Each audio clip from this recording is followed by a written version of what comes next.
Hello, I'm Menoth John. and I'd like to welcome you. First of all, let me take just a moment to thank you for allowing me back into your homes. If this is your first time with us, let me extend a personal invitation for you to drag out your miniatures and paint along with us each week. Let's go over to the canvas here and let's get started.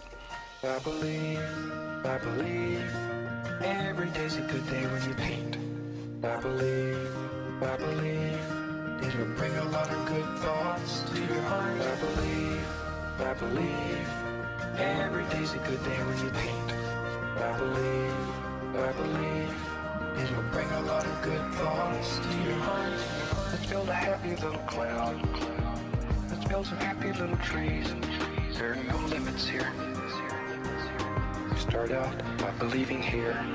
You can almost paint with anything. All you have to do is practice.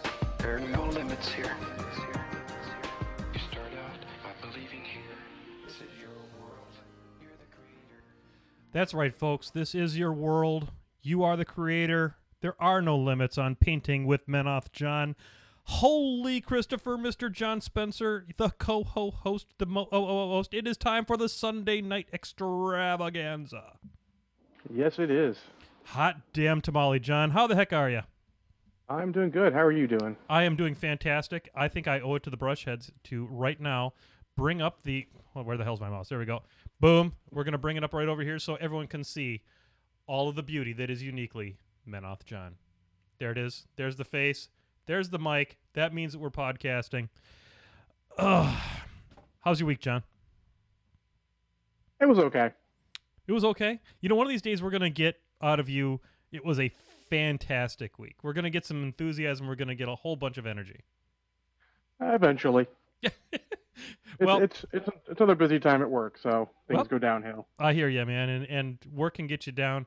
For those of you who are on the Facebook, you probably saw some of the posts from me. It was kind of a rough week at the work site for me as well. We're not going to go into a whole lot of details on that, but for those of you out there, John, what are you having for your beverage for our initial releasing of the Kraken?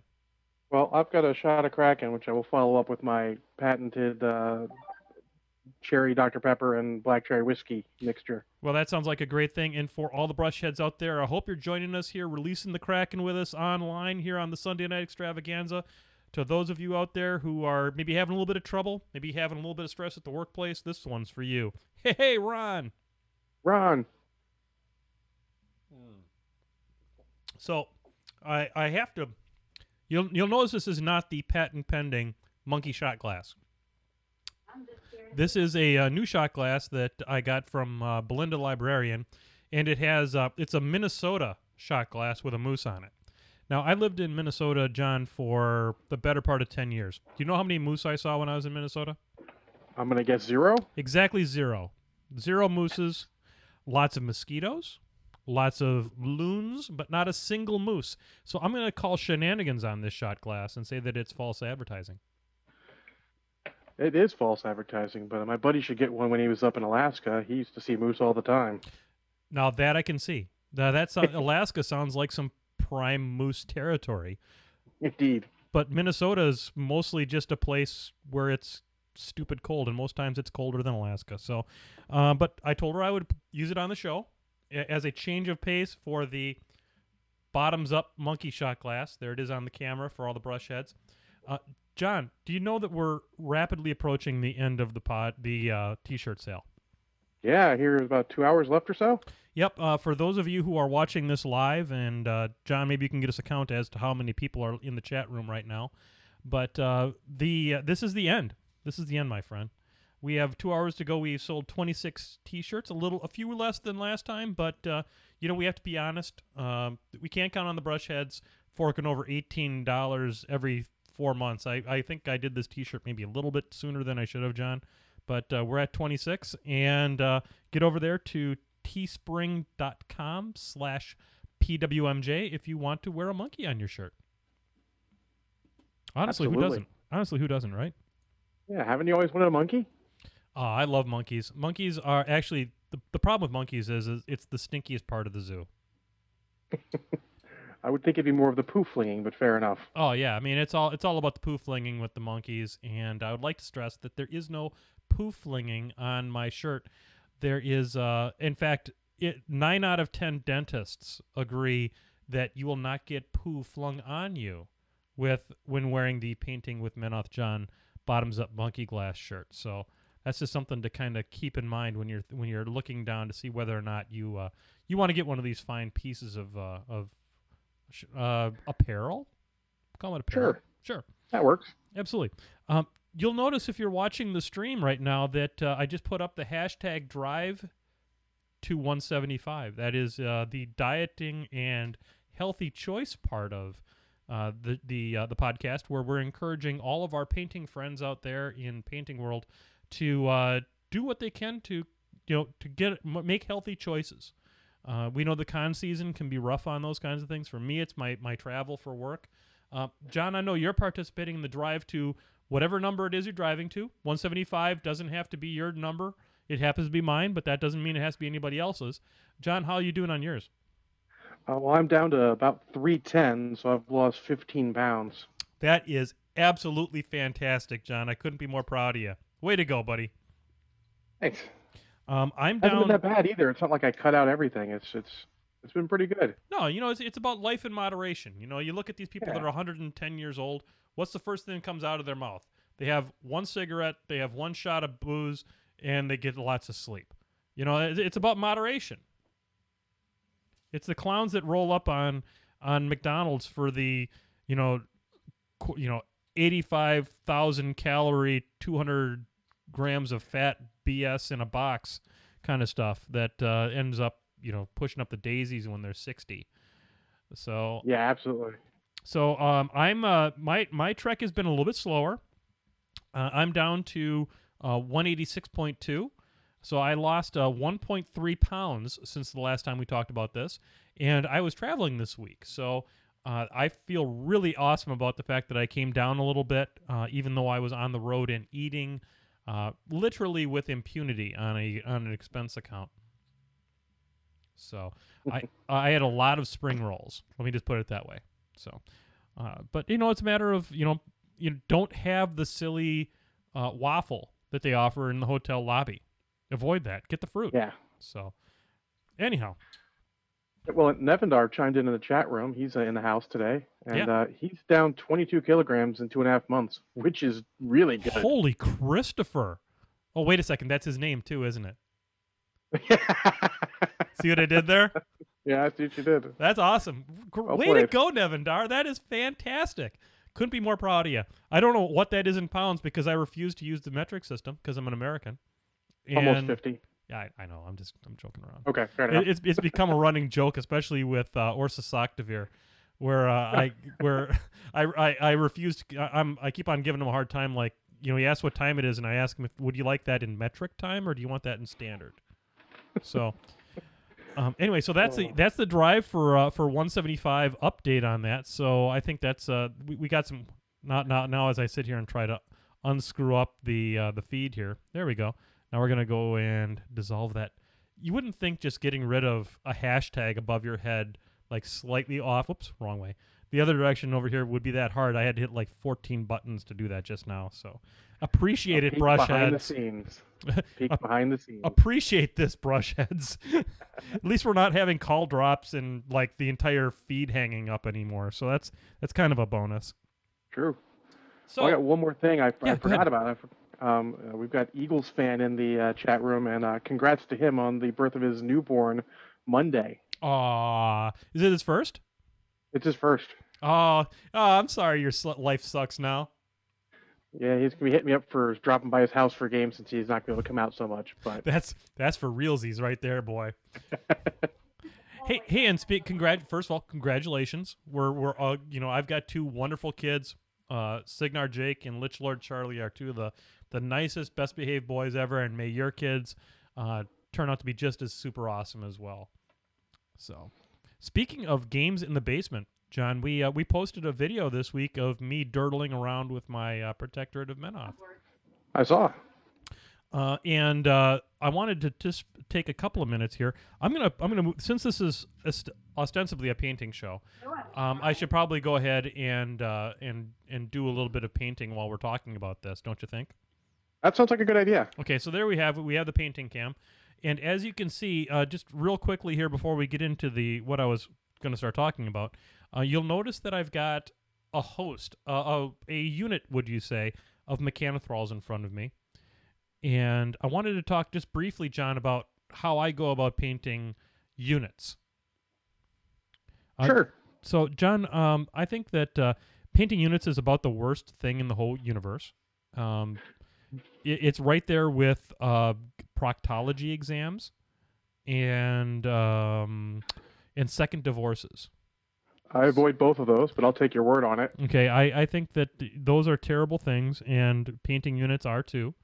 And so what I'm trying to do when I'm painting a unit is I try to break it up into manageable pieces so that I can kind of get a rhythm going. So what you see here, I'm holding, and none of you can actually see it. I mean, I guess I could hold it up to the camera here, but this is my prototype. Now, with the fact that there's no lighting near the camera, you're probably not seeing a whole lot right now, but this is my prototype mechanothrall. So what I've done is I've taken this mechanothrall and I have painted him to completion. This is where I want all of my mechanothralls to be when I'm done. And so I've done the washes, I've done all of the any shading that I'm going to do, any little bit of detailing I'm going to do, and the part of this mechanothrall I like the best is I put a little bit of blood on his mechanofists. With the I used the Citadel Blood for the Blood God on that, and I'm a big fan, John. I have to say I'm a big fan of this paint. Have you had a chance to use it? I haven't, but I've been doing pretty basic stuff. Yeah, I'm not going crazy yet. Well, I'm trying to plus it up a little bit. I'm trying to do a little bit more battle damage. I'm trying to do a little bit more of that detail stuff. But I've taken this to completion. Now you're going to notice on this line that I have here, these mechanothralls, I've done the base airbrushing that I did with the orange, which is going to be my armor color, and then I'm doing the thrall flesh. Now these over here I have not done yet, so those are the ones I'm going to start working on here very briefly. So here we go. I'm going to start painting here, but I take a little section, I do that section on all of them, and that way I feel like I'm making progress. If I were to do one at a time, I'd probably kill myself, John. Oh yeah, one at a time is crazy talk. Yeah, I can't bring myself to do it. I like myself too much to do that to me. So I mean, hats off to guys who can do that and make them each one as good as I make characters, but that's just not for me. Yeah, I'm not going to get there. And frankly, I don't want to spend the rest of my life painting my Krix army. I just don't. So at this point, I'm going to take the glasses off because that's a sure sign that I'm about to start painting. And we're going to get the thrall flesh out here. And John, I'd like to hear about a game that you played this week. Sure. I only got one game in this week besides being around for several days. Just happens that way sometimes. Well, it certainly does. Life tends to be like that. Yep. And then, so I got to play. I was playing a list for one of the guys on the Muse forums, Charmat. He had put up some lists, and always, I'm pretty much the only one chatting with him right now about how his lists are going. So I tried his Damiano list, which is Damiano with Rocinante. He has the Assassins with Underboss, two units of Eliminators, Crow's Cutthroats, Gasway Vanguard, of course, Eris, Gorman, Ragman, Rupert, and Alexia. Boy, I like that list a lot, actually. Yeah, I like it a lot, too. I wanted to give it a shot, so I put it on my war room, broke it out, because I got a game against someone who wasn't playing Convergence. So I'm like, yes, I'll give it a shot. I don't care what you're playing. As long as it isn't playing with the COC, baby. So Steve, never going to pronounce his last name right, drops down his Menoth, which he's trying to get back in the groove of since his Convergence is almost all painted. And he drops down Fiora too. Okay. So this is looking like a great matchup. This is, I've sealed, and the next thing that's going to drop is Adjudicator. So what's Nope. Reckoner, Vanquisher, Redeemer. Went old school. Okay. I think I got those right. Yep. He had full unit of Zealots. He had full unit of Errants. Then Nicaea, Choir, it's pretty standard. Nicaea, though, that's an interesting choice. I mean, she's a hell of a 3-point solo. Don't get me wrong, but She's amazing. yeah, she's I wish I had her in Mercenaries. She's super legit. absolutely. She's my kind of solo. So I win the roll. I'm like, I'm going first. I got upkeep to get out. This has got to get done this way. Oh, absolutely. There's no question against that list. You got to get going first. Yeah, I mean, luckily I have a little more legitimate threat with the crows against zealots, so we sort of had that set up. I had Kiazi going after one zone. It's 2 square zones and then 2 objectives. I forget the name of the scenario. It was already placed there. We like, let's play this one. Were the objectives in the middle? No, they were sort of back towards the edge of the zone. Oh, okay. Don't remember what that one is. Yeah, I don't know the names. I just look at it and go, oh, objectives. Good. That one. Yeah. I do the standard. I run forward, but not too far with the crows. He fires a ton of AoEs. He actually gets what I would call fair drifts and ends up killing like 2 guys and making a Kiazi tough. Which is unfortunate when you've got Death March on and they have Vengeance when they tough. You're like, but die so I can get extra move. He actually reminded me of the tough too. I'm like, yeah, Vengeance. He's like, no, you're tough. I'm like, yeah, I toughed. Thanks. Damn you and your rules. We've got that going on, and next turn I'm looking, and I can see the writing on the wall. This is not going to go well, especially with the zealots, and I'm going to be a turn I can't kill. Yep. So because they're all I'm at this point I'm already hedging my bets. Okay. So crows go forward, shoot up a couple errants that happen to be there. By a couple, I mean I think I hit 2. I mean I didn't deadeye them because I didn't care that much. I had like 5 guys to shoot at like 2 guys, so I'll take that math. Yep. 1 unit eliminators charged and killed 2 errants also, which is good. Oh yeah. He's not gonna, self-sacrifice them to when I've got 2 attacks. So well, of course there's not. no point. You just let me kill him and be done. Yeah, that would be called a bad decision. Yeah, and they were in a 4, so I wasn't going to dig too deep with them. But hey, I love keeping them out there. Yeah, so just wandered forward.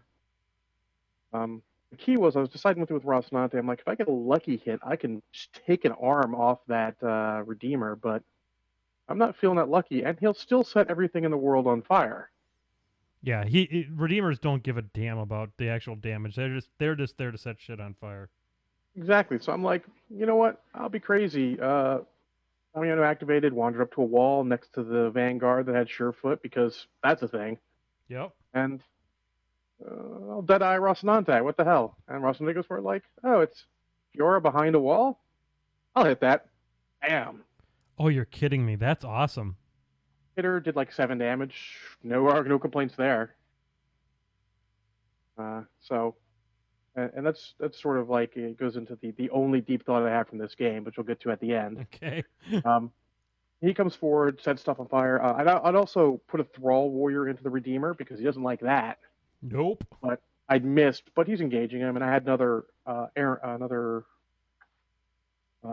engaging it as well. Yeah, that's sad times for the Redeemer.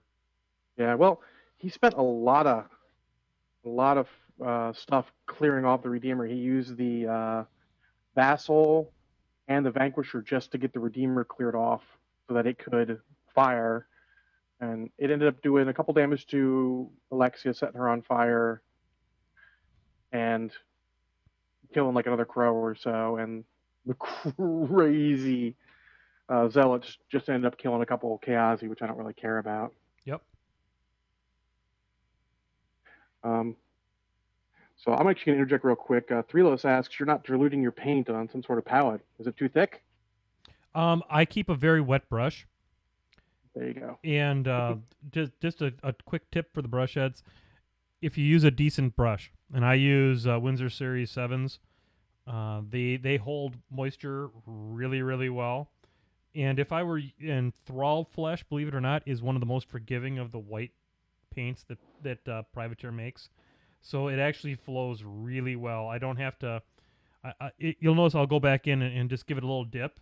I don't sort of brush it off to get dry. I just kind of make it so that it makes a manageable paint. It's in between a wash and an actual paint by the time it actually hits the model. Good question, though. Continue. There you go. All right, continuing. So my turn 3 at this point. I see how this attrition is going. The Zealot's mini-feed. I'm not going to kill any. I can probably do a number on the errant, but is it going to be enough? He's got 3 heavies. I've got Rocinante. As I say, the writing is definitely on the wall. Yep. So I don't go all in because I don't drop my upkeeps. I Okay. actually keep my upkeeps out. I go sort of half in, which is probably never a good idea, but Just the tip? not quite. Okay. But so go in. Actually, Vengeance de Chiazzi towards Fiora. She had moved trying to kill some more to get a command check, but failed. Yep. She can't hit the broadside of a barn. And it wasn't worth a focus for him, which I don't blame him at all. Yep. So I spread them out, so they're still in they're still in unit coherency, but I've got a guy trailing back for Rupert to give Pathfinder to because she's still behind that wall. Kador Arc Node. Yeah, well, use it right, it still works. Yeah, it does. So I've devised this plan that involves Ragman killing one zealot because he had done fervor rather than no magic attacks. Okay. Getting a guy out of the way to get landing spot so I can get multiple Chaosi on her, assuming I can't just shoot her to death. Seems like Fiora's gonna have a bad time. Yeah, well, so I activate because it all hinges on whether or not Ragman can do that, and he lands it, kills him, landing spot good, thumbs up. Nice. I go to Gaston, who pretty much makes a beeline straight towards Fiora. I measure his control area, figure she's in range. She's in range, take 2 shots. Can't hit a single 13. Happens. 13's not easy, even on 3 dice. Nope. Alexia goes up, ends up right next to him. She lived through the fire. He rolled bad for fire damage. Thank you. He lost a couple thralls, but who cares? A couple risen, but who cares about them? Takes a shot, sacks another one to boost, lands the 13, then rolls pretty solid for damage, getting like another 5 points on her or so. Okay. So now I'm like, oh, this is great. Damiano walks forward. I'm still not going all in. I keep him safe rather than making a beeline for Fiora to get my feet into play for the Chaosi. Sure. Which may not have been the best idea. In But, retrospect. Hey, well, in retrospect, hindsight's always 20/20. Oh, hell yeah. But I cast Deadeye on Rocinante again. He needs an 11 because he's aiming. 4 dice. I get a 7. On 4 dice? Oh yeah. 4 and 3 ones. Wow, that's really bad. And it scatters way off into no man's land. If those zealots weren't immune to damage, it'd have crushed like 5 of them. It'd have been amazing. But they're immune to damage, so who cares? He was rocking the Greater Destiny on those guys, huh? Yeah. So I'm down to just the Chaosi charge. Only 3 can make it in, including the underboss. I'm like, well, I got Death March, I got Gang. I'm like Mad 11. First one, Snake Eyes. I'm like, this is a great start. Second one, lands it. I'm like, all right, it's dice -8. 3 dice, 8. Oh. That's when that feat comes back. I'm like, that'd have been 3 damage. I would have left her with like 2. Underboss goes, lands it. I'm like, I need like a 13 to kill you. 5, 5, 6. Shake hands. We're good. So amazing. So my deep thought is, if you feel like a game could go poorly, if you're in a quote unquote bad matchup, put yourself in a position where you can win the game.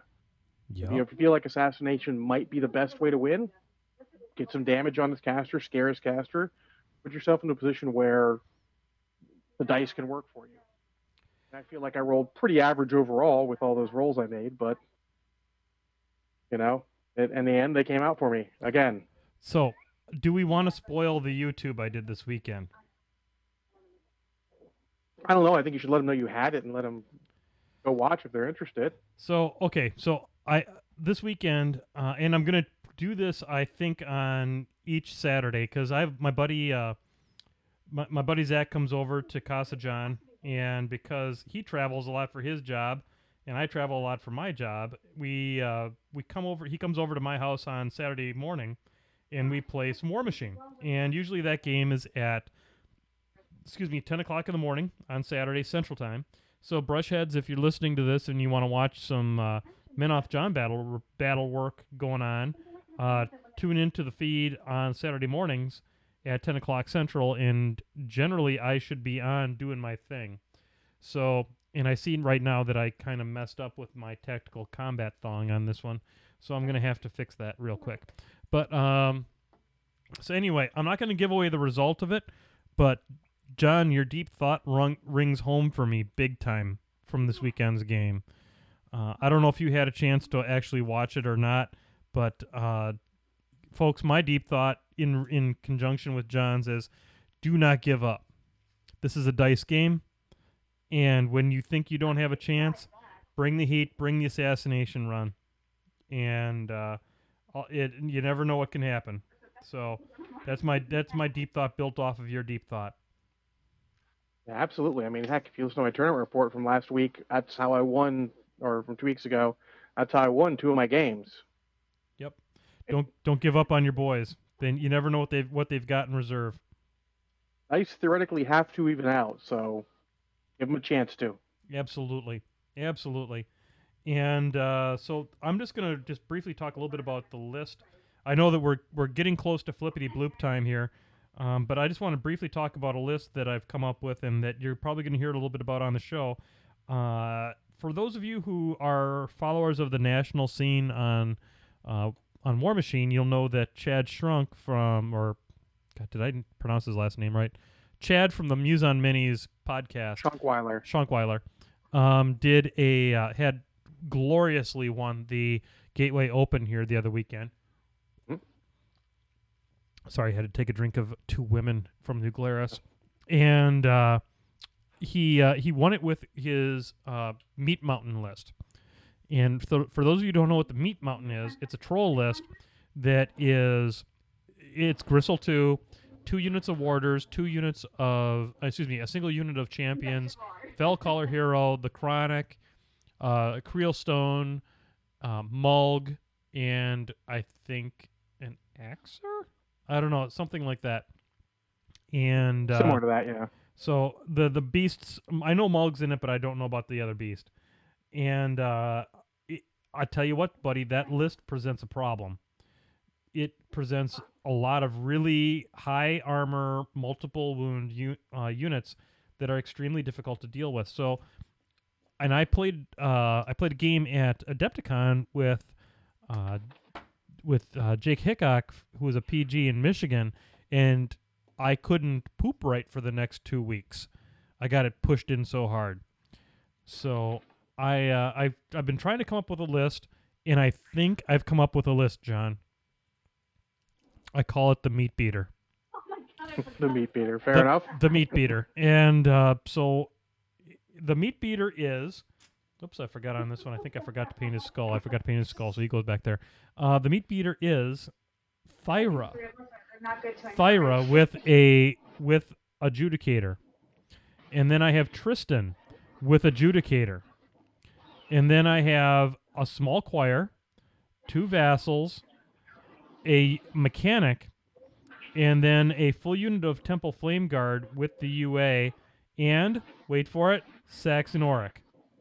So, what is the Meat Beater all about? The Meat Beater is all about Silence of Death, and the fact that what you need against a list like that is something that can do a massive amount of damage every time that it activates.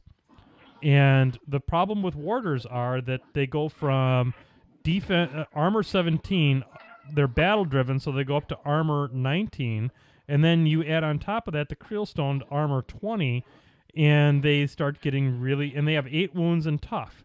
Well, this list allows, when it's operated correctly, Tristan should have Occultation up on him, so he's going to have a little bit of focus on him, so should be only getting blast damage on him. Then you have Silence of Death that you're swapping behind 2 of the Judicators, and each one of those Judicators is hitting at power strength 22. So even at armor 20, I should be able to kill on average dice one warder with every attack, and I should have a fair number of attacks. Plus, one of the adjudicators is now up to armor 21 because of Fortify. So it's got some tools in there in the game that, like I said, you'll have to watch the video. It's on the Menoth John YouTube site. So if you look for Playing with Menoth John, I think you'll find the video. Or if you subscribe to the YouTube channel, which I highly recommend, you'll see not only the Painting with Menoth John show, but you'll also see the Playing with Menoth John on Saturday mornings. And it worked out pretty. I think it worked out pretty good. I think I know I'm gonna play it against the actual Meat Mountain today, and not today, but on Tuesday, and then we'll see how it goes against the list it was designed for. So there you go. Sounds like a well thought out list. Yeah, we'll see how it works out. So I'll update the Brushheads via the Painting with Menoth John Facebook site on how it performs, and I'm keeping Chad involved as well. So because things can work, they can beat it, but the trick is getting a list that will do well against the meat mountain, but are not so single focused that they can't handle anything else. And I played this list against Darius, and I'm pretty satisfied with the results. So there you go. Cool. Should we move on to the everybody's favorite segment of the show, John? Absolutely. All right, so everybody, if you have I'm going to have to take just a second here. I was in the middle of starting another Thrall, and I should have realized that we're getting about that time. It's time to release the Kraken for the second time on tonight's show. John, are you still having Kraken, or have you moved on to your more normal beverage? I've moved on to my normal beverage. All right, so ladies and gentlemen, I'm going to put down my shot glass here. Hang on. This is good radio, listening to someone pour a shot of rum out. There we go. And I'm going to get the specs on here so I can actually see what I'm doing. I think it's important, John, with this show that, we give everyone the opportunity to release the Kraken together. So rather than leaving the painting cam on, we're going to go back up to the Menoth John cam. For all of you out there who are painting in the chat room, to all of you who are listening to this audio podcast, this one's for you. Hey, Ron. Ron. John, we forgot something very important at the beginning of the show. Oh, I bet you want an update on my bird. Yeah, how's Crash the bird doing?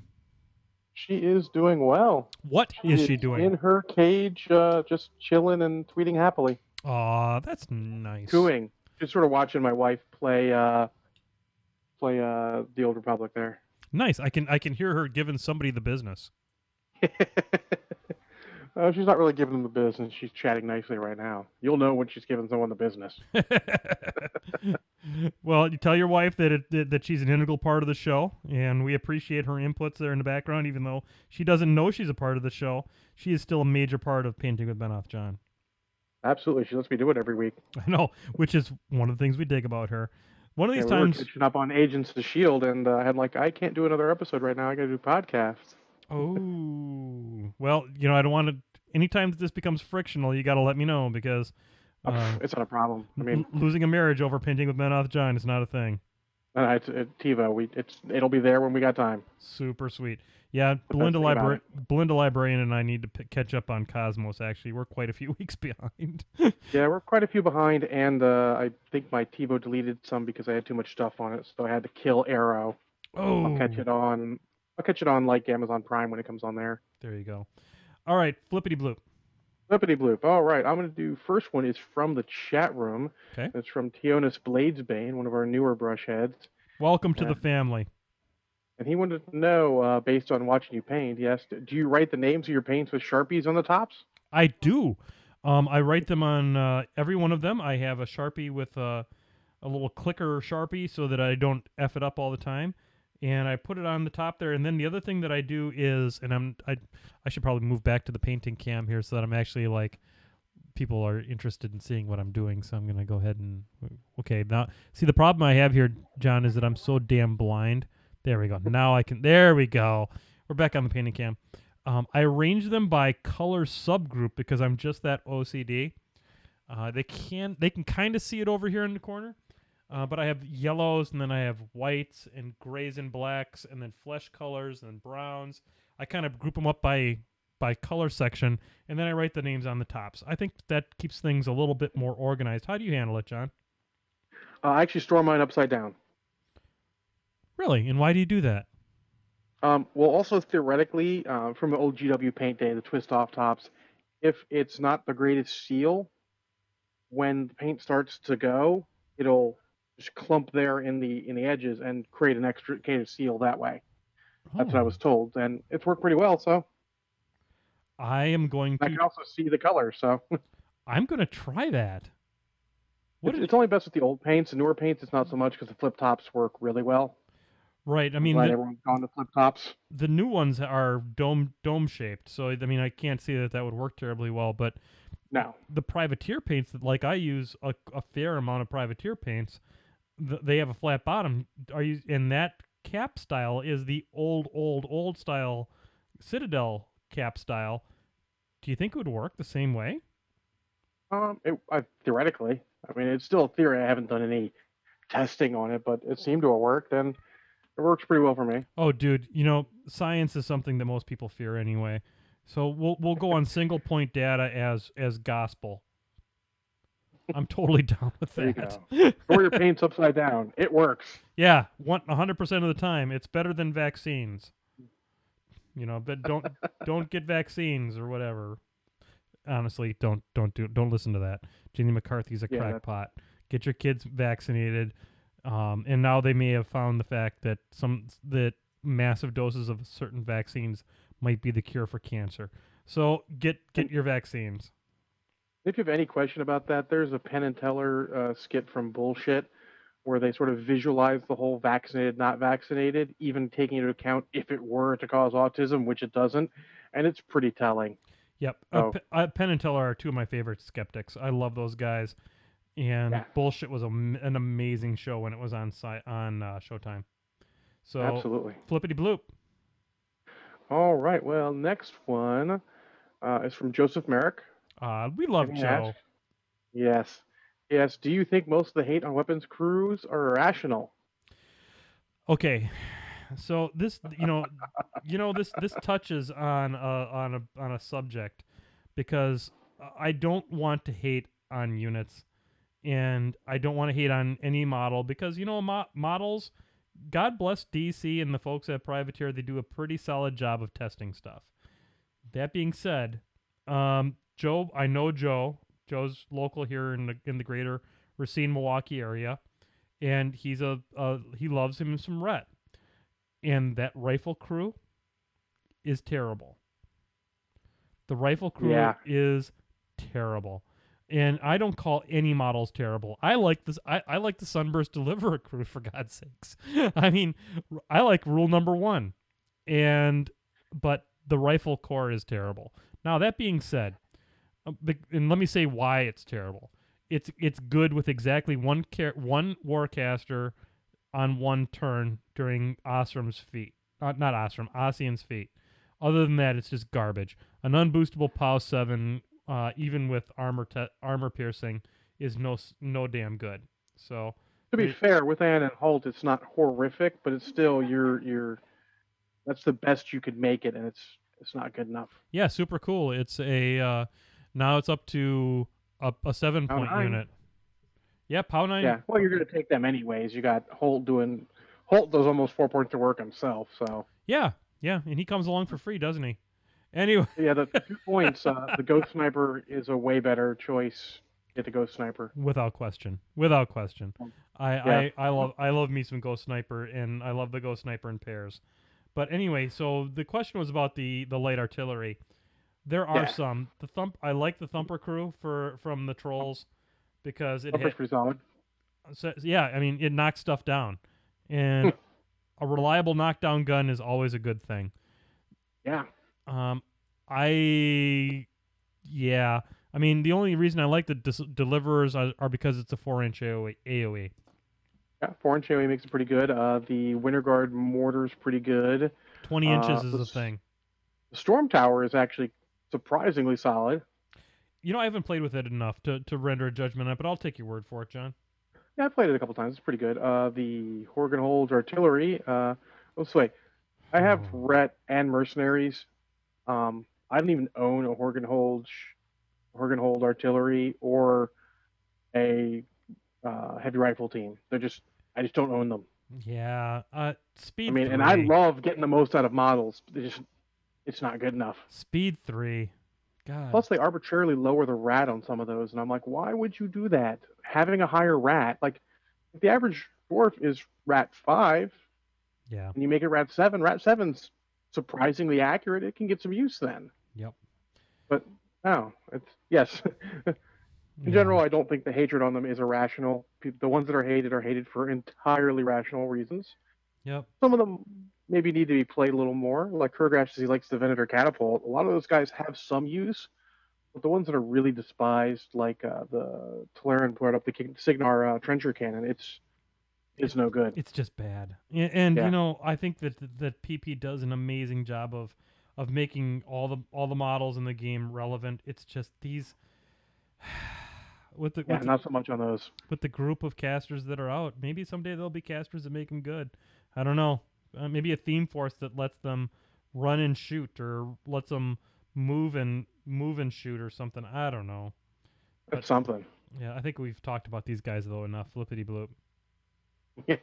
All right. Jake Shearer asks, you want a Long Island and liquors This question. that are named after Protector of Menoth models. What would be the models? Would be gin, tequila, rum, and vodka. All right, so let's talk about this. So, I tried to give this some thought during the day, but then I kept on getting distracted by doing laundry. And so let's characterize what the alcohols are that he's asking about. Let's start them one at a time.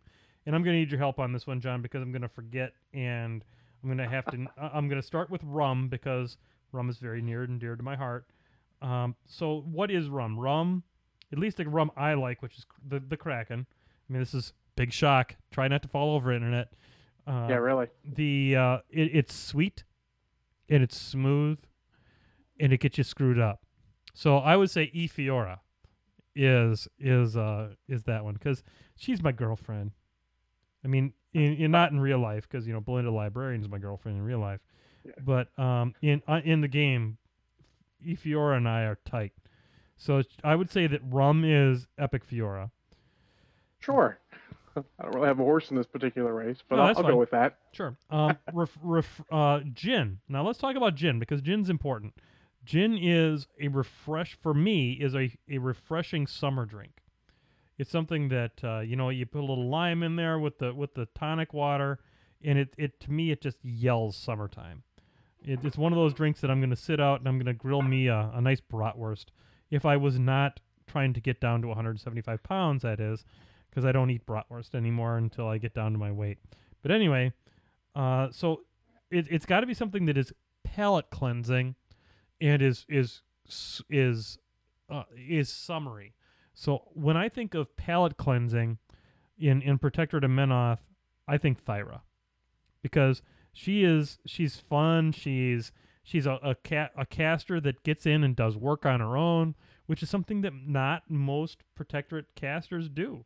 Most Protector casters want to sit back in there and just kind of durdle around in the backfield and cast their spells and do things like that. But Thyra is fully capable of doing good hard work on her own. So I find her to be quite refreshing when I play her. So I'm going to say she's gin. Now, vodka's tasteless and is boring and has just no character in and of itself. And So Krios won? if we're going to limit this to strictly warcasters, which I think is appropriate, Krios 1 is a wonderful vodka. It gets the job done. You are just as screwed up with Krios 1 as you are with any of these other liquors, but really, all you really did was you popped your feet and you cast Defender's Ward and you stand around hoping not to die, which is a lot like vodka. We stand around and just hope not to die. So, did I miss any of the liquors on that one there, Mr. John Spencer? Akira. Oh, Tequila. tequila. Tequila is a naughty mistress. She is she's an alcohol that walks up and kicks you square in the junk. So I'm going to say that tequila is harbinger. Tequila I'm down. tequila tequila is one of those drinks that you look at the bottle, it looks all sweet and innocent sitting there, and it's right there on the shelf, and it doesn't look any more harmful than anything else up there until it comes out. And then the world changes for you. And it walks up, and the next thing you know, you're sitting in a tub, bathed in ice, and you don't have a liver anymore because somebody stole it from you. So I'm going to say that tequila is the harbinger of Menoth. So there you go. There's your Long Island iced tea as characterized by the Protectorate of Menoth casters. We have E. Fiora playing the role of rum. We have Krios 1 playing the part of vodka. We have Thyra as rum. We have Thyra as gin, and we have the Harbinger as tequila. So go with God on that one. There you go. Flippity bloop. All right. Scott Hebel II with our only Facebook Flippity Bloop. I don't know what that's about, but there Come you on, go. Brushheads. Come on. We need these flippity bloops. This is like the anchor point of this entire show. If we don't get Come on, Brett Painter. You had one job. Seriously, I know that Brett Painter didn't blow his load for the rest of his life by frickin' posting 450 flippity bloops at one time. We need you. Anyway, moving right along. Scott Heibel II. Yes.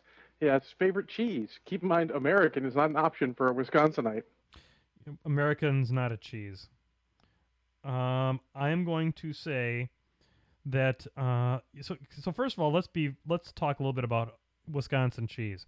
Wisconsin cheese. I'm not going to drop out. Oh, what we need is some camembert, or we need some brie. That's bullshit cheese. That's like hoi polloi cheese. That's not Wisconsin cheese. Wisconsin cheese is a hard-working cheese. Wisconsin cheese goes to work every day, and it might be part of a union, although I don't support that because unions just cause jobs to be lost. And but it's an honest cheese. It's a cheese that showed up, and it said, I got a job to do today, and by God, I'm going to do it to the best of my abilities. So I'm going to say that the best cheese is, I'm going to say, an aged Swiss.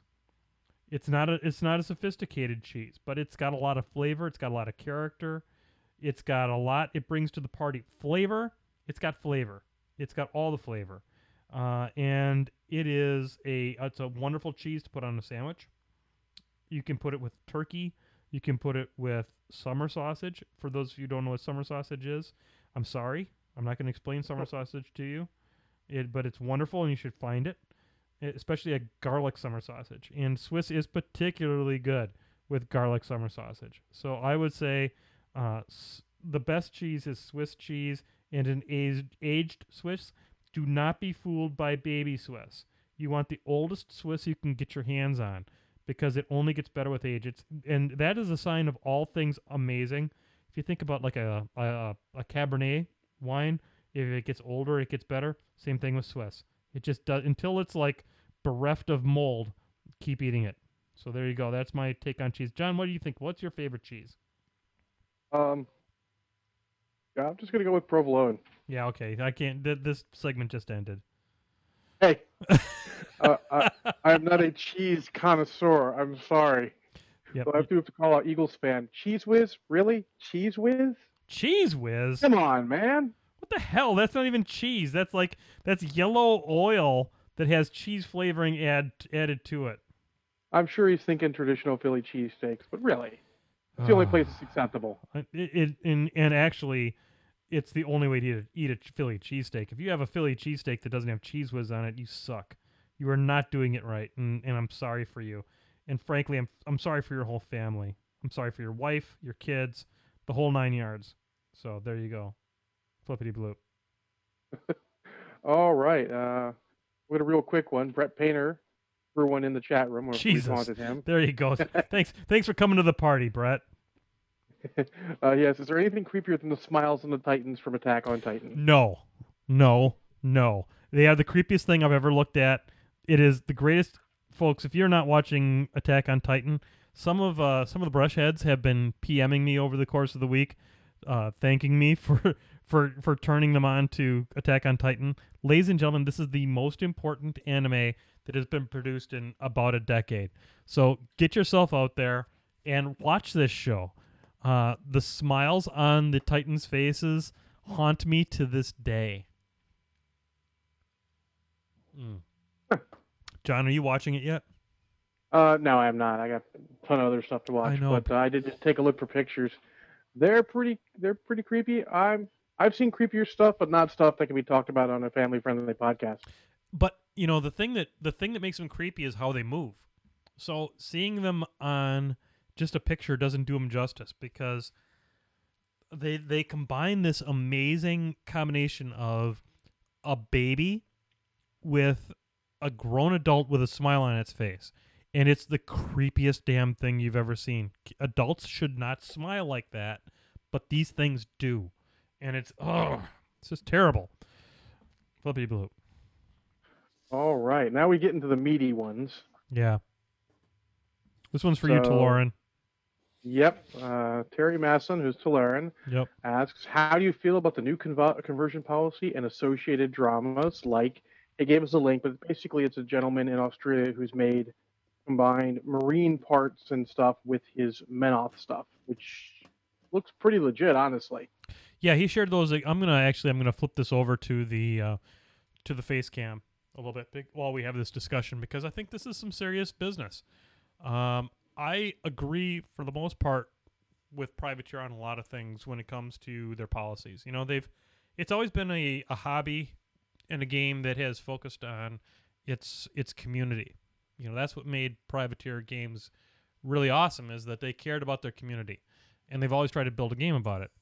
And for those of you who are not aware, and John, I may ask you to comment a little bit on this before I go on my tirade. Tell us a little bit about what the change was, and what are some of the drama that you've seen. Well, this actually caused drama locally too. And Tularan just reminded me that the conversions are by Captain Booyah. I'm not going to give it his real name. Probably better that way, but no, that's fine. Captain Booyah. He posted a whole thread. I read through the entire thread, and it was kind of interesting. But the conversion policy is basically you can't use, in addition to the normal rules, you can't use anything that is indicative of another company's IP. Yep. So while you could use generic like swords and stuff from Games Workshop, you couldn't use a chain sword or a bolter or anything that's indicative of their IP. You could use the Omega symbol, but if you turn it upside down so it looked like an Ultramarine symbol, that's a no-no. Yep. So let's talk a little bit about why they want to do this. And actually, I'm sorry, John. I was stepping on you. I'd like to hear more about some of the developed drama around this. Well, it seemed like it was pretty simple. It was one guy has this very cool conversions. It's Menoth Army. His errants are mixed of Space Marine bits. Yep. Some of them have bolters because it's funny. They fire crossbow bolts, so he fires bolts. Yep. Harbinger is in a land speeder, which is a little weird, but he's even said that he's not done and he's going to make it more indicative. The battle engine is attached to a rhino, so the guy pulling it around, it's that whole thing on the back of a rhino. Reminds me of a little bit of an old Sisters of Battle vehicle. But, I mean, they're very well converted. They're very cool. And basically, I don't want to call anyone out in Australia, but one or two guys had their panties in a bunch about nothing, really. I mean, his conversions were cool. It's for for the Australia Team Championship, which is funny, has the same initials as the American Team Championship. Because Australia's awesome like that. It's my Absolutely. It's my favorite province of England. So they go off, and he told Tularan, who's his team captain, if I understand the situation correctly, who contacted the tournament organizer, who's like, yeah, sure, bring them. It's cool, because they're trying to build communities, so they don't want to exclude anyone. And honestly, that is the biggest thing. That's where our argument happens locally in our Drop Zone Dropouts Facebook group is, it's exclusionary, and you don't want that, especially with Yep. a new batshit crazy 40K edition coming out next week. God. Um, yeah, I know. Seventh edition, is it 7 or 5? Or 7 or 7, 6? 7. 7. Seventh edition is So, hitting next week. yep. So basically, you're getting a lot of 40K players who might be disillusioned, want to jump in, but when they see the extra strict conversion policy, they might not jump in because 40K players, GW players in general, are all about conversions, and that's really cool. That is the only part of that hobby I miss are the super posable model kits and the conversions, but you can do some yourself. All right. So that's So the gist of it. okay, so you've done an awesome job of summarizing kind of the current situation. And now I'm going to get on my soapbox. So so here we go. Let's understand fully why this is happening. This is happening for exactly one reason, and that is because Privateer has gotten into the streaming game. This is the same game that I'm participating in, and John, you're participating in as well. Well, we're trying to, yeah. Hell, we participate in it. Frick, we half invented it. Absolutely. Because between Maddie K, who invented it basically for offline viewing, where you watch it after the fact, I think we were the first podcast that went live and did a lot of streaming. Now a lot of people have followed after us, and you know what? I don't hate on them in the least. They're doing awesome work, and welcome to it, because I am not a zero-sum game kind of guy. I think the fact that I can hear you making a drink right now is freaking awesome and totally in line with the values of this show. Absolutely. Wireless headphones, they're a thing. So, this is of all the games that are out there, we have a really highly developed video presence on the internet. And we have taken to twitch.tv, and a lot of the Brushheads, you're out there watching me right now talk about this on twitch.tv, and it's a great medium to watch this game, and a lot of people enjoy watching playing Watch Machine at conventions and things like that. So Privateer got into this business because they wanted to broadcast their keynotes from TempleCon. They wanted to broadcast their big games from places like War Machine Weekend and Lock and Load and stuff like that. But they realized, and God bless them, they got lawyers, they're a corporate entity. They're an entity that's large enough for people to care about, and they are putting themselves in a liability position. They are, especially when the bully on the block, Games Workshop, gives a damn about stuff like this. And they have proven they give a damn about stuff like this. They have sent cease and desist letters. They have followed up with lawsuits. And if I'm Privateer Press and I'm sitting in my cube out there in Bellevue, Washington, and I see the environment in which I live, I'm gonna mitigate my risk. And the only way to mitigate that risk is to say that I'm not going to have IP that could potentially be infringing on my channel. Now, is this an ultra-conservative viewpoint? Probably. I think that what you're talking about here is you're not releasing models or making money, which is, a lot of the things that Games Workshop has gone after in the past when you've looked at the companies that they've attacked with cease and desists. And, what Privateer is saying is that because they're providing these video channels for people to look at, and maybe a GW employee decides to run that up the flagpole, they could be saying that the video cast is a marketing tool and is therefore part of the marketing program, which then would probably make them liable for damages, or they could receive a cease and desist or something like that. So Privateer has adopted a very conservative viewpoint on this, one that I think is probably damaging to the hobby side of the business. And that's why I felt really that our podcast, John, was an appropriate place for us to talk about this because Absolutely. we are ostensibly a hobby podcast. We talk a little tech, we talk a little bit of battle reports and things like that, but we are ostensibly here for the painting and for the hobby aspects of the game.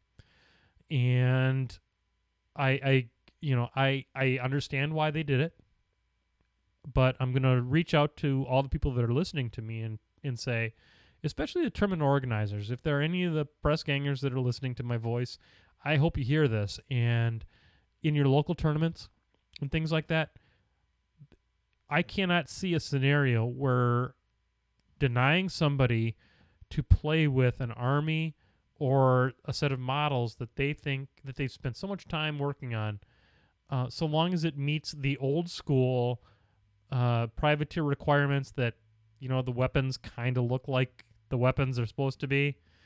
I mean, for God's sakes, we're living in a universe where the Avatar has reach with that butter knife that it carries around. And so, ostensibly, we have a fairly liberal definition of what weapons look like anyway. So let your players play with the things that make them happy. Now, if you are a tournament player and you are your Will Pagani or your Keith Christensen or you're any of these fellas, Trevor Christensen, because I think he's a great player and I wanted to throw a shout out to him. He's had some tough luck, but I know he's getting a little down on the game, but Trevor, you're an amazing player, and I wanted to say that on this podcast. If you're gonna have the possibility of showing up on one of these privateer press pod streams, this is the rules now. And the reason they're doing it is for very understandable corporate reasons. And while I don't like it, I understand it. And it's not up to me to say that it's bad or horrible or all these things. I totally understand where they're coming from. They're a company, and if they get sued, guess who loses? Us. We lose. Because you know where that money for that lawsuit's going to come from? The cost of models. And then we're all going to pay more. So I think at a local level, especially, you guys in Australia, I think that you guys should play with whatever you bloody well please, and I think that sounds like Taloran took a very reasonable stance with this, and that is play your stuff, have fun with it, good times, all that kind of good stuff. And but if you're these high-end guys like Will Pagani and whatnot, you're going to have to play by the rules. And I've seen a lot of Will's stuff. It's not highly converted. So what do you think, John? Well, the one I used to sort of end my participation in the argument portion of ours is, I understand it completely. It's one of the solutions. I feel it's the coward's way out, but I'm not writing the checks. So no, I understand. I feel that someone has to stand up to the bully sometime, pop him in the mouth. But like I said, I'm not writing the check, so I can't make that decision. No, I understand. And as much as we like to think of Privateer as being a big kid, they're a medium-sized kid. compared to the 10,000-pound gorilla, still a little kid. And just let them self-destruct, and then let them have their fun. Day will come that it won't matter. But and Tionis Bladesbanes points out he's a PG. He points out the press gangers everywhere. Unless PP is there filming, you don't need to restrict anything. It's still your choice. Absolutely, and that's what I was trying to get across the point, is that this exists because of the streaming and broadcasting. There is no reason, 0% reason, for you to be concerned about any of this unless you are at a big con that Privateer's at with their whole video hookup. And right now, that's like 3 shows a year. And were they to come to your local store, then maybe you got to worry about it. Maybe not. I mean, if they came to my local store, all due respect to them, I would tell them I'm not doing anything. If you're not going to come because my guys might have some converted stuff that might offend you, they're not going to throw a lawsuit. They're not going to watch every stream ever. I mean, I'm from the inside. I used to work for Games Workshop. I just pass stuff up in the legal department. the legal department generally only responds to legitimate threats to their IP, and it's not one of them. I mean, it's a safe thing to do, and I don't blame them, but Yeah. they're not going to come after for a stream. Yeah. They're just I not. think fair use even covers it, but If you look if at they did come after, if you look at the companies that GW has come after with C&Ds, it has almost exclusively where they have used it as a vehicle to make money. And the streams are a gray area. I can see where they could say it's a marketing device, but I don't think that that's how they'll interpret it. I think that they have taken I think Privateer has taken a very conservative viewpoint. And may I mention, John, that that's one of the things I love about this podcast is we can talk about stuff like this. In my former podcast, that wasn't always the case. I could do that. yeah, well, I couldn't work under those rules. I call a spade a spade. Yeah, and that's why I have my own show now, and nobody Yep. nobody gets to kick me off my own show anymore. Indeed. But that being said, the offense that caused me to lose my gig on Lost Hemisphere, yeah, sort of deserved it. Fair enough. No, it's We won't all go good. into it. Me and G'day Bloke are tight as thieves. So, anyway, so there we go. To Lauren, I hope we've talked about that enough. I mean, you were asking for it, and I really appreciate it. And to all my Aussie friends out there, I'm gonna pour a special shot for Australia right now. We're gonna bust out the Roaring Dans. And thanks for the link, Larry. I read it. It was an interesting read Oh my overall. God, yes. Everything. Oh my God, yes. And you know, it's a controversy that deserves a rational discussion, and that's what we just did right now. So, to Aaron, to all of you there, if we have any people watching from New Zealand, I would love to raise a shot to you as well because I love hobbits. So here you go. Hey, Ron. Ron. God, Roaring Dans is nowhere good as Kraken. Woo. Woo! They give me the little the little willies there. All right, so we are on to the next part of the show here, John.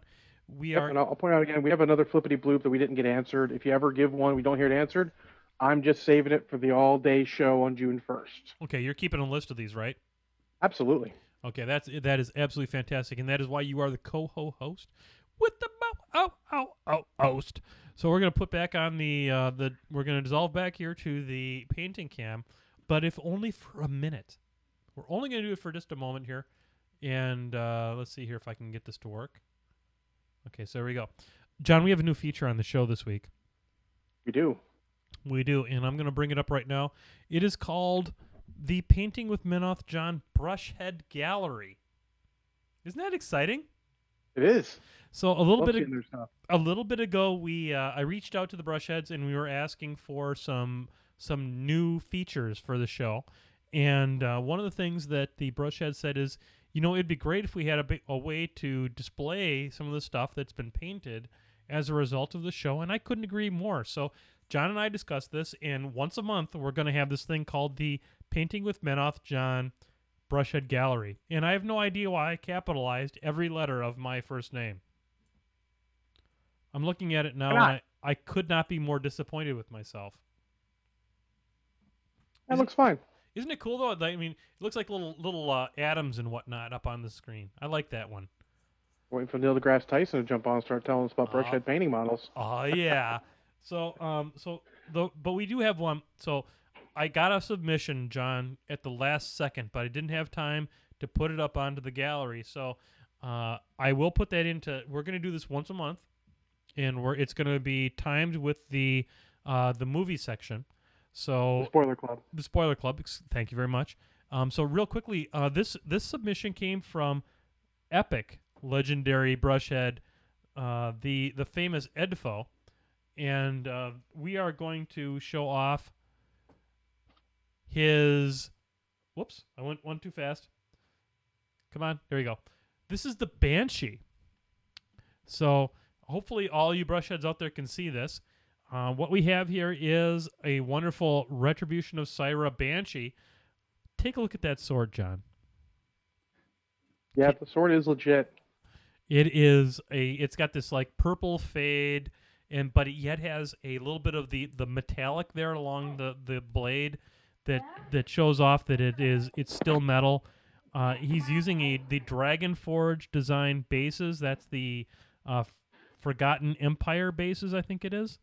I think so. And I have a lot of those. I use those for my Signar, and it's a beautiful model. We're going to bring up the next set of pictures that we have here. It is 3 pictures that we have showing various and sundry different. I love how he did the swords where they're crossed in front. Yeah, I was about to say that. I love it because the standard swords up pose is probably the worst thing about that particular model. Yeah, and if you look, the way he did the gun too, it's a very different look for the gun, because I know on mine I did that center section all one color, but I didn't use that where it broke it off into different sections using the glow, and I really like that effect. And Eric just does such a good job with his shading. Yeah, it's awesome. The glow is fantastic. The shading is fantastic. You'll remember, folks, that Eric is the one that did my Assyria, not Assyria, yeah, Assyria, and he is just a tremendous painter. What's funny is that the color that he did for his rocks is on the base there is just like what I do for my my Signar. He's executed it maybe a little bit better than I have, but boy, is it looking really similar to mine, and I really appreciate that. That's fantastic. Yeah, that's cool. So, folks, you've got the PwMenothJohn at gmail.com. If you will email me pictures, I will pick those up and I will put them into the next month's the Painting with Menoth John. Let's see here. Yep, Painting with Menoth John Brushhead Gallery, and we can build on this. And every month we'll do this, and we can show off some of the awesome work that the Brushheads are doing each and every month.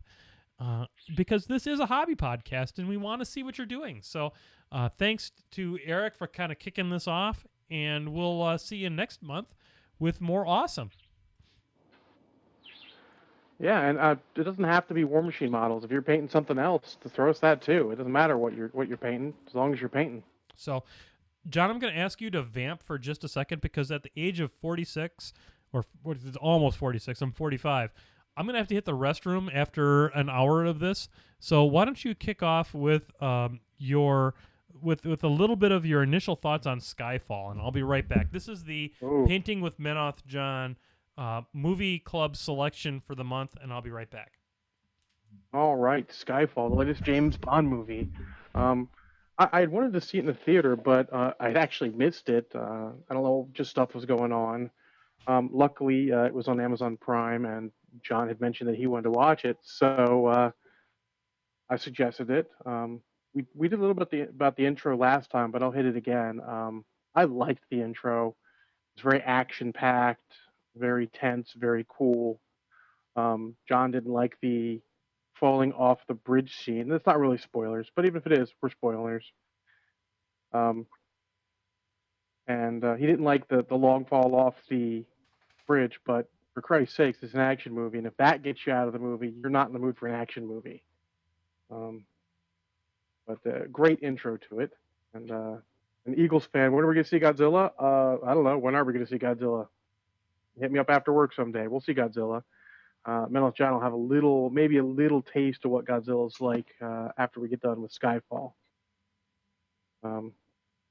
So next, and all the same people back. It's one of the best things of the Bond series. They can always get the same people back. So you still have Judi Dench as M, and she was pretty cool as M. She has been cool for several movies now. Trying to think. It had Ralph Fiennes in it as sort of M's boss in the British government, who I also liked quite a bit. I was surprised how much I liked him in there, but he's a great actor, so it's not really a surprise. Let's see. Yeah, I mean, I thought that Fiennes did a fine job as well. Yeah, he was great. He hits all the points you want. There's a point where you don't like him, and there's a point where you like him, and he's a cool character like that. Yep. So I'm back from the bathroom. So In case you didn't notice there, you know, when you watch it, when you have a show with a guy of my age, this is something you just have to expect. And I probably shouldn't have had that extra cup of coffee before I started the show. So anyway, so yeah, I mean, going back to Skyfall, you know, I was all set, John, as you know, to not have Nigel Brooks from the Focus and Fury podcast, and now the Muse on Minis podcast, and I think specifically Muse on Minis Miami now, to blow this thing completely up. But I didn't bring Nigel on because I started to love this show after I finished watching it. Because can you explain something to me, John? Sure. Well, maybe. Okay, spoilers, folks. I'm gonna say it's spoilers, Yeah, like a minute and a half. spoilers every time. Yeah. So I mean, at this point, if you haven't seen Skyfall, check out. We understand. Have a good one. Yep. Catch you next week. Yep. We told you 2 weeks ago to watch this show. If you're not listening to us, you're gonna get what you reap. But anyway, how the hell did he survive a gunshot wound and falling from that bridge? Action movie? It's the only explanation I've got, because I've watched Mythbusters. That doesn't work. Well, to be fair, I've heard stories of people falling out of a plane, flying at 50,000 feet, their parachute failing to open, and them surviving. So not only have I heard out of the higher realm of possibility, but it's just super unlikely. Not only have I heard stories of that, I know someone that's happened to. So there you go. I mean, it's super duper unlikely, but dude, what do you want? I mean, dude was highly screwed up, but he's lived and carried on a professional life. But so that happens, and I kind of, I don't know, the end part of the movie where they're at Skyfall, which is an English estate that is where James Bond grew up. So that's where Skyfall comes from, in Scotland, right? Yeah, in Scotland. And the end part of that is so amazing. The James Bond villain is, I think, reasonably unique for the series. I will definitely call him unique. I wasn't the biggest fan of him, but he didn't detract from the movie. He was take him or leave him. I feel like they could have had a better villain. Yep. But he did batshit crazy well. He was not the Snidely Whiplash, you know. He was not the typical Bond villain that you got from the 70s and 80s, where he's no Blofeld. No, he's no Blofeld. But he is. But what he brought to the party was the physical disfigurement that he had, and that reveal was, I think, what saved his character, to be honest. Because before that, I could give a damn. He was a hacker, whatever. I love you, whatever. But the physical disfigurement he had, and the fact that the reveal on that was so dramatic that I think it really made me give a damn about him as a bad guy, and I wanted to see him die for all that, for everything he was bringing to the party. So I think from that standpoint, I thought he was a pretty good villain. Yeah, I mean, he like I said, he wasn't bad. He wasn't my favorite. He at least had a plan. I mean, it wasn't a totally outlandish plan or anything, but you have to admit, though, there was an awful lot of Deus Ex Machina going on in this movie. Well, that always happens. I mean, you have different sensors. You're like, oh, action movie. Turn on my action movie sensor, so little stuff doesn't bother me. I did make a note that the tube train crash when he was escaping was a little over the top, maybe, but it still fit overall. Yeah, I'll buy that, because that thing crashed really linearly. It was really weird because aside from the fall from the first train and the tube train, well, I guess aside from everything involving trains, the action was pretty realistic overall. I thought so too. I thought the gun battles were extremely realistic. It wasn't them just hitting people. I mean, they're moving and stuff, and they're not all super accurate. Yep. In the courtroom scene where Oh, yeah. where she was giving testimony. I thought that was a really amazing shootout. And That's when you start to really like Ralph Fiennes' character. You're like, all right, or Rafe Fiennes. Sorry, I guess you pronounce it Rafe. My bad. yeah, and it's important to like him because they're setting it. He's the new M, The new M, yeah. and it's important you like this guy because he's going to be with us for a while. I'm down with that. I mean, he's just. Oh, I think he's going to be an amazing M. I wasn't sure what to think about the revelation that the one lady from the beginning that shot James Bond was Moneypenny. Yeah, I wasn't sure about that. I mean, it's interesting, but we'll have to see where they go in future movies. So, what are you thinking, John? In your opinion, is this continuity? Because Bond is not a young man in this tale. It almost flies in the face of the continuity of Moneypenny having been there. Yeah, it's weird because they used Judi Dench again as M, making you think maybe it was the same continuity. It seems like it's sort of like a soft reboot. Yeah, not for nothing. I'm kind of happy she's dead. I mean, I liked her, but it's good to get change. It shook it up. I am so ready for the Ralph Fiennes or whatever his name is. Very fine, yeah. Yeah. I'm so ready for him to take over the reins from Judi Dench. I'm a fan of Judi Dench. Don't get me wrong. Dame Judi Dench is a wonderful actress, but I am so ready to be done with her. Yeah, like I said, you need to switch it up once in a while. It was a good ending to her reign as M, if you will. Yep. Sort of poignant because it makes another sort of Empire Strikes Back movie where the good guys kind of win, but they don't totally win. Yeah. No, that's sort true. of life. Yep.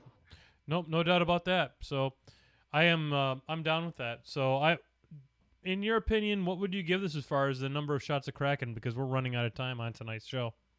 Well, I'm gonna give it 1.5. Yeah. The parts that were a little that stood out were kind of bad, but it was still really good. Mm-hmm. I mean, I'm gonna give it 2 shots of Kraken.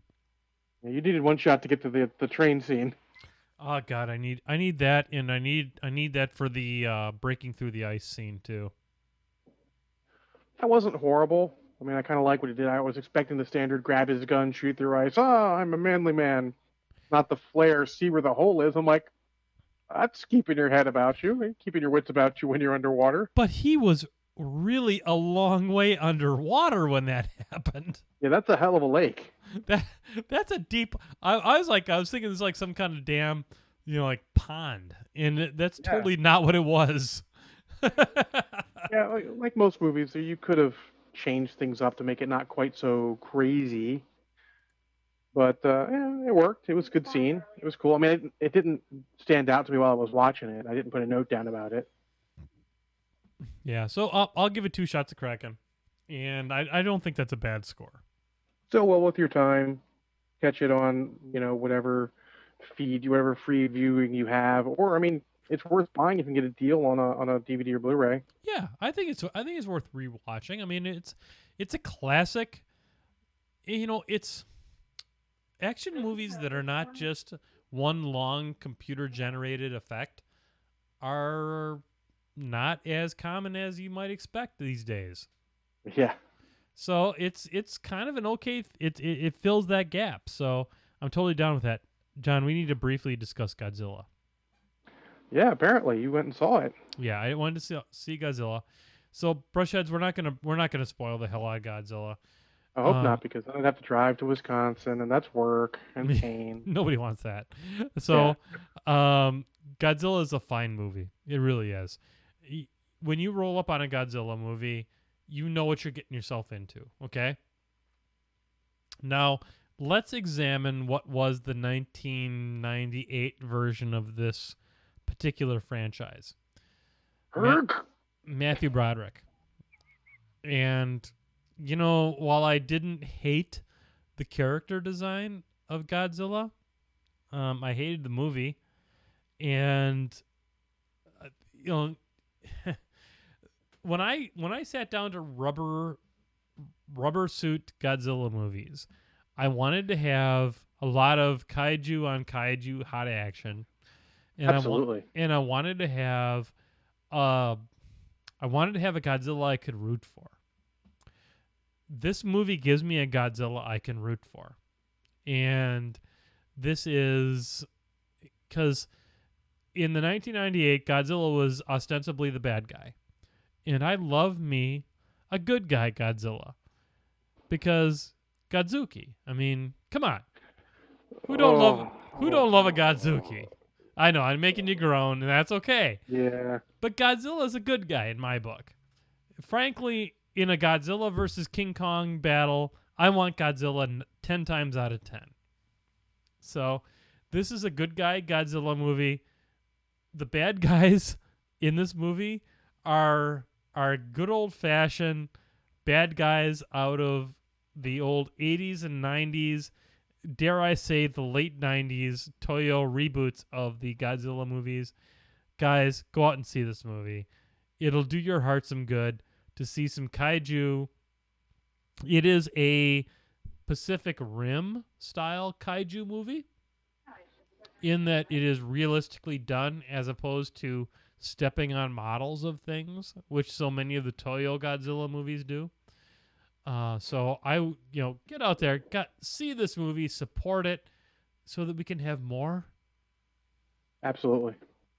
And for everyone who tells you that there's rumors going out that Godzilla's not in it for a whole heck of a lot of the movie, and all I say is directly from some Godzilla fans, listen to all my geek podcasts. In the original Godzilla was on screen for like 17 minutes. Oh, that's the straight up truth. You don't need him to be visible for the entire movie. It just needs to be great when he's there.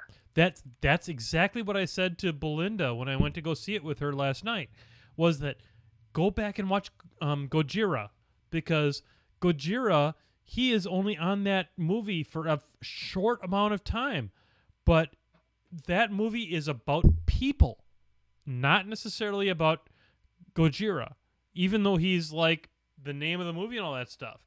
This is an old school Gojira movie, and that's why you should go out and see it.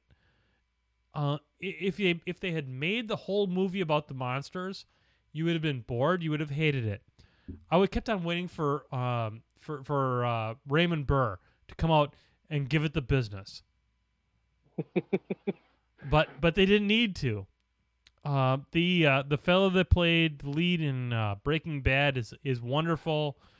The named stars in this movie are not as important as you might think they might be, and I'm okay with that. So go out and see this movie. I'm gonna give it on my. I'm gonna rate it right now, even though before you rate it, How Dark wants you to do a special rating. He wants you to rate it on a scale from Pacific Rim to Cloverfield. And kaiju exposure. This is a man. This is a man that's seen the movie, because Cloverfield has a lot to do with this movie. Okay, so Pacific Rim to Cloverfield. So I'm gonna say it is a let's say Pacific Rim is 0 as far as how many times you see the kaiju. And Cloverfield is a 10. This is a solid 7 on that scale. So this is the kaiju visibility scale, is what I'm going to say it is. And then we're going to say that on a normal Painting with Menoth John scale, this is one shot of Kraken.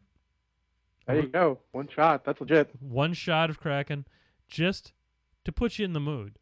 It's going to take the edge off your life just a little bit. And, what's really good about this is if you live in Racine, Wisconsin, like I do, there's a wine and tapas bar across the parking lot from the movie theater. So go get liquored up at the wine and tapas and then go see the movie. There you go. And I'm going to highly recommend it. So we're going to give it one shot of Kraken. I highly recommend, John, get out there this week and go see Godzilla. Your wife is totally down with this. I know that about her. Well, she won't let me see. She's giving me permission to see it on my own. She's not super interested. And Eagles fan, it might have a free night. So Okay. Well, given her fairy wing propensities, I'm a little surprised to hear that. But well, she's more of a watch it with me on DVD when we can chat. because she's awesome like that. Yes. And for the Brushheads, if you're interested in Godzilla, they released 11 different movies on Blu-ray on Amazon, like in the past week or so. There's 3 that are singles and then 4 that are doubles. They're all pretty cheap. Check them out. Mhm. And if you're interested in more, there's oneofus.net has a 2-hour podcast reviewing them with the artist from the current Godzilla comic series as one of the commentators. It's good stuff. That is some good stuff right there. I can't recommend to the Brushheads enough about that. So, John, God, I hate to say it, but we're at that time. It is that time. I'm gonna pot up the music right now. Absolutely. If it's actually gonna work. It'll work. There we go. Yeah. Hello. Menoth John. And I'd like to welcome You know something, buddy? First of all, let me take just This a is moment some to of the thank you happiest for 90 inviting minutes me of back my into your entire homes. week. If this is your first time with us, let me Absolutely. extend It's a the personal best invitation part of my to you very Sunday. at your- Miniatures. So I'm gonna reach out to all you Brushheads, Let's go over to the all you canvas epic here. Brushheads, all you legendary Brushheads, and all you Brushheads wannabes. Thank you for joining us. This is Painting with Menoth John on behalf of John Spencer. This is Menoth John. I welcome you back next Sunday at 6:30 Central, the magic hour here in the Midwest, on the East Coast. Hell, if you're in Australia, this is a magic hour. Welcome us back into your house next week. We'll see you. This is Painting with Menoth John. God bless you, and we'll see you next week. Start out by believing here. You can almost paint with anything. All you have to do is practice.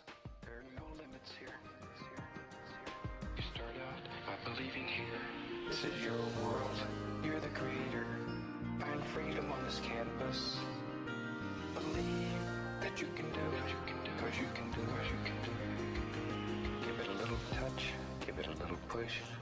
Make love to the canvas. Give it a little touch.